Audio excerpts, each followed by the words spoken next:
नमस्कार आप सबको। प्रिय 130 करोड़ देशवासियों, 130 करोड़ माइनस 19% देशवासियों, आप सबको पंचायती राज दिवस की बहुत शुभकामनाएं। प्रधानमंत्री जी का ग्राम पंचायतों से संवाद आपने सुन लिया होगा, नहीं तो थोड़ी देर पे आपके सोशल मीडिया अकाउंट्स पे वो पॉपअप होने लगेगा। कुछ महत्वपूर्ण बातें, जैसा उन्होंने कहा कि ग्राम सबल, ग्राम पंचायत सबल तो लोकतंत्र सबल। बिल्कुल सही बात है। 1959 में नेहरू जी ने इसी भावना को समझते हुए पंचायती राज व्यवस्था लागू की, जिसे 1993 में संवैधानिक दर्जा प्राप्त हुआ। लेकिन मोदी जी ने बताया कि 5-6 बरस पहले ऐसी कोई व्यवस्था नहीं थी। ये ब्रॉडबैंड से हमने जोड़ा है और इस व्यवस्था को मजबूत किया। जाहिर सी बात है, ब्रॉडबैंड और तकनीकी से जोड़ने, इंफॉर्मेशन टेक्नोलॉजी से जोड़ने का श्रेय भी किसी को जाता है। इसके अलावा 80% भाषण एज यूजुअल देवनागरी लिपि में था, दादी नानी के नुस्खे के साथ। उसकी भाषा और शब्दावली भी उसी प्रकार की थी। त्याग, संकल्प, शक्ति, एक रूपता, दुनिया हमें देख रही है, 2 गज का पालन, एज यूजुअल। मतलब आई डोंट थिंक कि उसमें बहुत ज़्यादा कंटेंट था। जो रेस्ट ऑफ द इम्पॉर्टेंट चीज़ें हैं, I would like to discuss it. तो द वेरी फर्स्ट थिंग, उन्होंने 2 ऐप्स का जिक्र किया, जो ई ग्राम स्वराज ऐप, इसके माध्यम से ग्राम पंचायतों को सबल करना, पारदर्शिता इत्यादि। दूसरा, उन्होंने स्वामित्व कोई बताया उन्होंने कि ड्रोन के माध्यम से मैपिंग होगी और स्वामित्व प्राप्त होगा। हमारे पास चकबंदी की व्यवस्था पहले है। अगर हम एक निर्धारित शुल्क जमा करते हैं तो पैमाइश होती है, लेकिन खैर ये थोड़ा सुनने में ग्लैमरस है as per drone and all. लेकिन जहाँ तक पारदर्शिता की बात है, ग्रामीण की जो मुख्य समस्याओं को मैं समझ रही थी कि वो जिक्र करेंगे, तो उसमें अशिक्षा या भूखमरी या ग्रामीणों का पलायन या किसानों की आत्महत्याएं या राशन वितरण में होने वाली धांधली, या अभी जो गेहूं की खरीद का मूल्य निर्धारित हुआ है उससे जो 150-200 रुपये कम किसानों को प्राप्त हो रहा है, या जो 100 कुंटल से ज़्यादा गेहूं बेचना चाह रहे हैं उनके लिए जो ऑनलाइन पंजीकरण की व्यवस्था है, उससे संबंधित कोई बात नहीं हो पाई। और भी जो गांव की तमाम अन्य समस्याएं हैं, जैसे सरकारी योजनाओं तो गांव के पास बहुत पहले से हैं, मगर उन योजनाओं को अवेल करने के लिए ग्रामीण स्तर पर जो दलाल सक्रिय हैं, उससे जुड़ी भी कोई बात नहीं हुई। जो वर्तमान सत्र चालू पेराई 12,000 करोड़, कल गांव कनेक्शन की रिपोर्ट है, उसके मुताबिक 12,000 करोड़ जो गन्ना का भुगतान बकाया है, उससे संबंधित भी कोई बात नहीं हुई। बाकी छुआछूत, सांप्रदायिकता और स्वास्थ्य सेवाएं इत्यादि बहुत सारे विषय थे। लेकिन खैर, ये ड्रोन और जो ई ग्राम ऐप, तो ठीक है, गूगल प्ले स्टोर से कोई ऐसा ऐप भी बनाना चाहिए जिससे डाउनलोड करते ही रोटियां प्राप्त हो जाएं।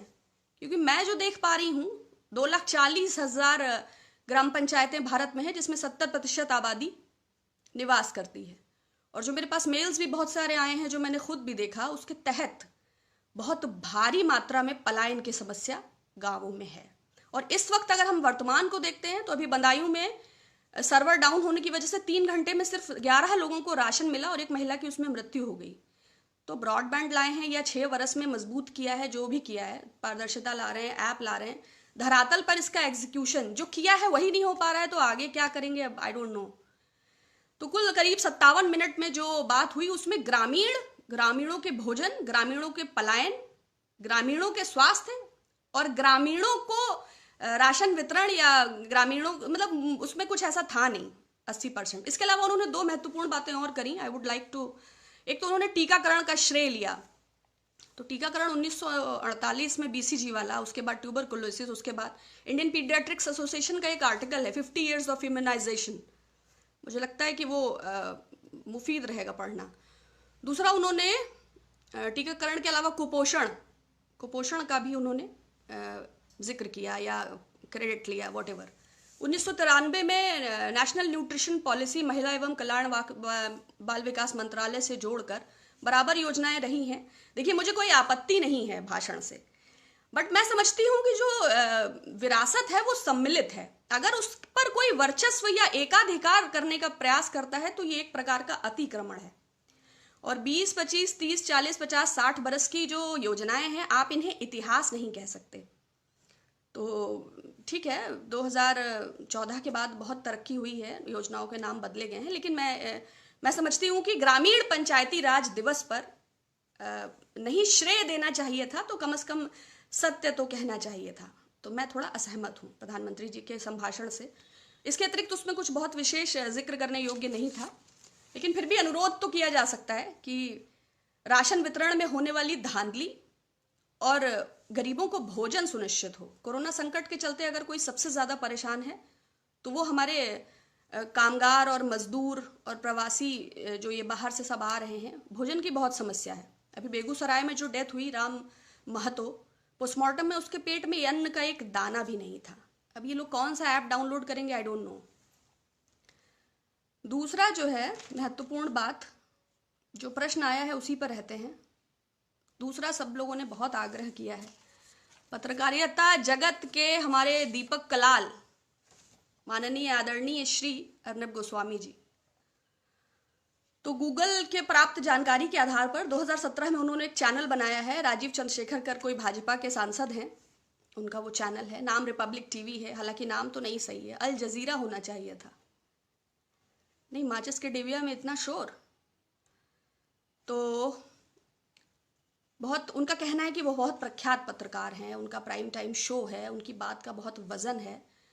तो पिछले 6 महीनों के मैंने उनके डिबेट्स को एक मोटा मोटा एनालाइज किया। तो वो सिटीजनशिप अमेंडमेंट एक्ट और एनआरसी और तबलीगी जमात और पालघर लिंचिंग और 370, मतलब सांप्रदायिक भावनाओं के इर्द गिर्द ही उनके थे। उनका कोई भी डिबेट जीडीपी या अर्थव्यवस्था या युवाओं के रोजगार या महिलाओं की सुरक्षा या धरातल पर मुद्दे या बदहाल स्वास्थ्य सेवाएं या कोरोना की जांचें या पीपीई किट्स या वेंटिलेटर, ऐसी किसी भी विषय पर उनका कोई डिबेट मुझे नहीं प्राप्त हुआ 6 महीने के आधार पर। लेकिन वो कहते हैं कि वो बड़े पत्रकार हैं। दूसरा, मैंने उनका पिछले 12-15 दिनों का उनकी व्यूअरशिप को ऑब्जर्व किया। रिपब्लिक टीवी जो वो उनका प्राइम टाइम डिबेट है, सेल्फ प्रोक्लेम्ड, तो 44,000, 55,000, 48,000 लोग लगभग उन्हें प्रतिदिन देखते हैं। सो 135 करोड़ के देश में अगर 44 से 55,000, 65,000 लोग कोई डिबेट डेली देखते हैं, तो इसका तात्पर्य हुआ कि 0.0037% जो है वो उनका दर्शक वर्ग है।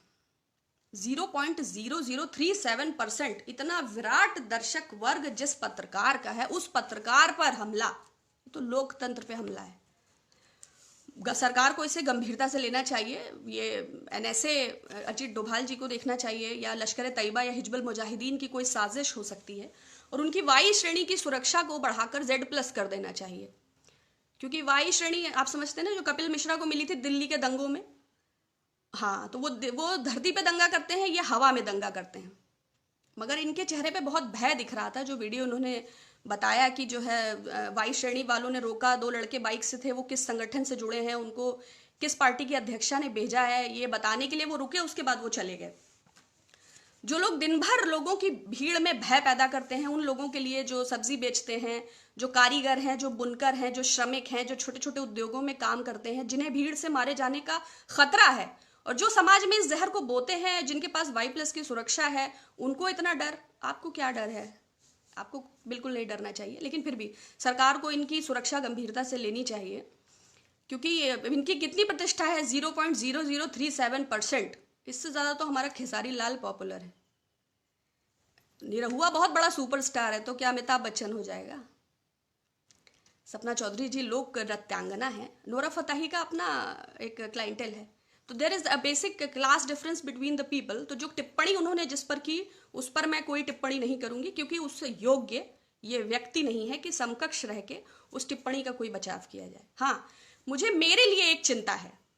मुझे ये चिंता है कि हम लोग मेहनत करते हैं, महिला हैं, काम करते हैं, तो एक ऐसी महिला जो 52 वर्ष से भारत की बहू है। देखिए, हमारे हिंदू में अगर एक बार अग्नि के चारों तरफ सप्तपदी श्लोक के अंतर्गत हमने विवाह हो गया, तो फिर वो स्त्री अगर वामांग आ गई, तो फिर उसका कुल, उसका गोत्र, उसके धर्म, उसकी जाति पर उंगली उठा रहा है, तो फिर उसको तो पहले वो धर्म का अध्ययन करे। अगर कन्या एक बार वामांग हो गई, तो फिर वो पुरुष में समाहित है, वही उसकी पहचान है। दूसरी चीज, 2004 में फोर्ब्स मैगजीन ने उन्हें दुनिया की ताकतवर महिलाओं में शुमार किया। 2012 में टाइम मैगजीन ने उनको अपने मुखपत्र पे रखा। दुनिया की इन्फ्लुएंशियल महिलाएं जैसे मिशेल ओबामा, जैसे कोंडाजेला राइस, जैसे जर्मन चांसलर एंजेला मार्केल, ऐसे लोगों में जिस महिला का नाम रहा, जिसे दुनिया की पत्रकारिता ने, आईटी सेल ने नहीं, Sun, Daily Mirror, New York Times, Washington Post, Guardian, दुनिया की वैश्विक मीडिया जो प्रायोजित नहीं होती है, उसने उन्हें संत कहा जब प्रधानमंत्री पद का त्याग किया। क्योंकि कोई पुरुष तो प्रधानी नहीं छोड़ सकता है, प्रधानमंत्री पद तो बहुत बड़ा होता है, ये कोई महिला ही कर सकती है। तो वैश्विक मीडिया ने जिसे संत की उपाधि दी, अगर ऐसी महिला पर कोई ओछी 2% की, जिसकी व्यूअरशिप 0.0037% है, अगर इस टिप्पणी को करता है, तो ये मतलब ये हमारे लिए चिंता का विषय है कि हम लोग जो इतनी मेहनत करते हैं, कोई भी Tom Dick and Harry C grade cheap class का आदमी कभी भी उंगली उठा देगा तो ये आधी आबादी की अस्तित्व पर प्रश्न चिन्ह है कि दुनिया की ताकतवर महिलाओं में शुमार होने के बाद भी सस्ती मानसिकता के लोग आपके इर्द गिर्द, ऐसा तो ये बड़ा दुखद है। इससे ज़्यादा मैं इस पर कुछ नहीं कहना चाहूँगी। तीसरा जो है, बहुत ख़ास जो क्वेश्चंस आए हैं, बस मैंने वही इन्वॉल्व किए हैं। उनका डिबेट्स आप लोग मत देखिएगा। जैसे खिलाड़ियों का डोपिंग टेस्ट होता है ना, कि प्रतिरोधक दवाइयों का इस्तेमाल करते हैं, तो हमें लगता है उत्तेजक दवाइयों का इस्तेमाल करके जो है वो डिबेट करते हैं। लेकिन टीआरपी के लिए ऐसा होता है। आप जैसे देखिए आईपीएल है, बहुत बड़ा इवेंट है, कोको, पेप्सी, वीवो उसको स्पॉन्सर करते हैं। बट जो देखिए सी ग्रेड आर्टिस्ट होते हैं, सपोज पूनम पांडे है, शर्लिन चोपड़ा है, राखी सावंत है, बहुत सारे ऐसे आर्टिस्ट होते हैं जो एक अनाउंसमेंट, कोई वल्गर अनाउंसमेंट कर देते हैं कि जो है अगर कोहली इतने छक्के मारेगा तो हम ऐसा करेंगे।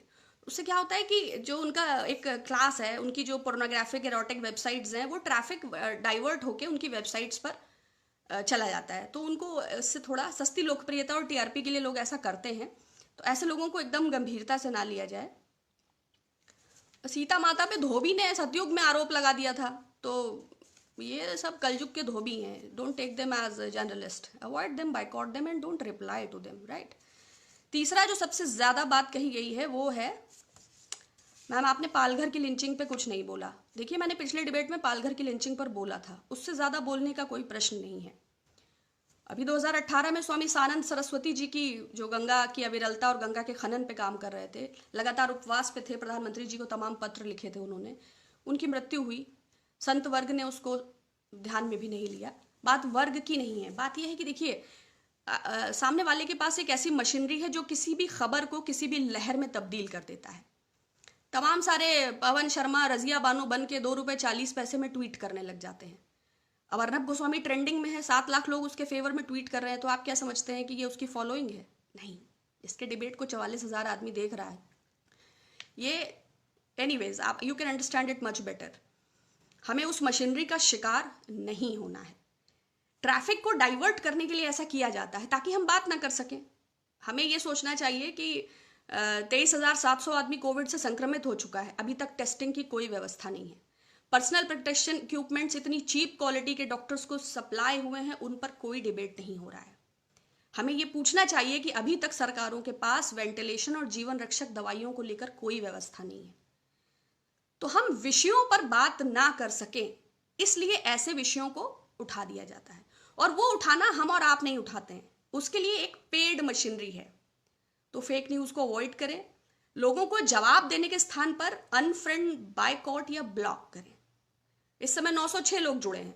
सपोज इसमें 900 लोग मेरे विरोध में हैं, तो मैं सिर्फ 6 लोगों से संवाद करना चाहूंगी। 900 लोगों को सफाई देने में मेरा कोई इंटरेस्ट नहीं है। तो ऐसे ही आप, वैसे भी इतनी बेरोजगारी है, अगर लाख 50,000 लोगों को पवन शर्मा, रजिया बानो बन के 2 रुपए 40 पैसा मिल रहा है एक ट्वीट का, तो आई थिंक हमें उन्हें माफ करना चाहिए और अपने विवेक, अपने कॉन्शियस पे भरोसा करना चाहिए। बहुत शुक्रिया, फिर आप सबसे बात होगी। आज के लिए ये 3 पॉइंट्स मेरे पास थे। Thank you so much.